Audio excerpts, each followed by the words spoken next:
Hello hi, sponsored അല്ല കേട്ടോ. എനിക്കിങ്ങനെ ഒരു ഇതുണ്ടായിരുന്നു, ഫേസ്ബുക്കിൽ എന്നോട് ചോദിച്ചിട്ടുണ്ടായിരുന്നു, കുറച്ച് മുന്നേ ആയിരുന്നു. ഏതാണ് ഫേസ് വാഷ്, നല്ലൊരു ഫേസ് വാഷ് ഒന്ന് സജസ്റ്റ് ചെയ്യാൻ പറ്റുമെന്ന് ചോദിച്ചായിരുന്നു. തീർച്ചയായിട്ടും കേട്ടോ, സ്പോൺസേഡ് ഒന്നുമല്ല, ഞാൻ യൂസ് ചെയ്യുന്നതാണ്. മോൾക്ക് യൂസ് ചെയ്യുന്നുണ്ട്, ഒരു പ്രശ്നവുമില്ല.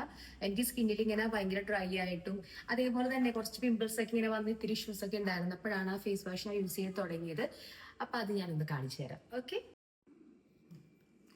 ഇതാണ് കേട്ടോ, ക്ലിൻഷുവർ എന്നുള്ളതാണ്. എൻ്റെ ഡെർമറ്റോളജിസ്റ്റ് എനിക്ക് സജസ്റ്റ് ചെയ്ത് തന്ന ഒരു സംഭവമാണ്. ഇതിന്റെ എല്ലാ സ്കിന്നിനും യൂസ് ചെയ്യാം. അതേപോലെ തന്നെ ഇതിന്റെ എന്താ പറയുന്നത്, പാരബിൻ എല്ലാം ഫ്രീ ആണ്, സൾഫേറ്റ് ഫ്രീ ആണ്. പിന്നെ ഇതിന്റെ കൺസിസ്റ്റൻസി ഞാൻ കാണിച്ചു തരാം. ഓക്കെ, എങ്ങനെയാണ് ഇതിന്റെ കൺസിസ്റ്റൻസി എന്ന് കാണിച്ചു തരാം. ഇതാണ് സംഭവം. ഇത് 500 ml ഉണ്ട്, 250 ml ഉണ്ട്. അപ്പം എന്താ പറയുന്നത്, ആമസോണിൽ അവൈലബിൾ ആട്ടോ. ആമസോണിൽ ഉണ്ട്. പിന്നെ അതർ സൈറ്റ്സ് എനിക്ക് ഉണ്ടോന്ന് അറിയില്ല. ഞാനിത് ആമസോണിൽ നിന്ന് ഇപ്പൊ വാങ്ങാറുണ്ട്, ഇല്ലെങ്കിൽ ഞാൻ ക്ലിനിക്കിൽ ചെന്ന് വാങ്ങും. അടിപൊളിയാട്ടോ. ഞാൻ എന്റെ പേഴ്സണൽ ഒപ്പീനിയൻ പറയുവാണ്. എനിക്ക് ഉറപ്പാണ് ഇതുകൊണ്ട് അലർജി ഒന്നും വരത്തില്ല കേട്ടോ, പേടിക്കേണ്ട ആവശ്യമില്ല.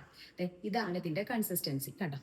വളരെ ജെന്റിൽ ആയിട്ടുള്ള ഒരു കൺസിസ്റ്റൻസിയാണ്. ജെന്റിൽ മൈൽഡ് ആണ്. എന്താ പറയാ, സ്മെല്ലൊന്നുമില്ല കേട്ടോ, ഒരു ഫ്രാഗ്രൻസും ഇതിനില്ല. അപ്പം പിമ്പിൾ ഇഷ്യൂ, പിന്നെ ഡ്രൈ സ്കിൻ, അങ്ങനത്തെ ഇഷ്യൂസ് ഒക്കെ ഉള്ളവര് നല്ല സോഫ്റ്റ് ആവാനൊക്കെ ഒന്ന് യൂസ് ചെയ്ത് തുടങ്ങിക്കോ. ഞാനിപ്പോ ഒരു 1 year എബോവ് ആയി യൂസ് ചെയ്യുന്നത് കേട്ടോ. ഇതാണ്, സ്പോൺസേർഡ് ഒന്നുമല്ല. ഇൻട്രസ്റ്റ് ഉണ്ടെങ്കിൽ, നിങ്ങൾക്ക് താല്പര്യം ഉണ്ടെങ്കിൽ മാത്രം ഒന്ന് ട്രൈ ചെയ്തോളൂ കേട്ടോ. ബൈ.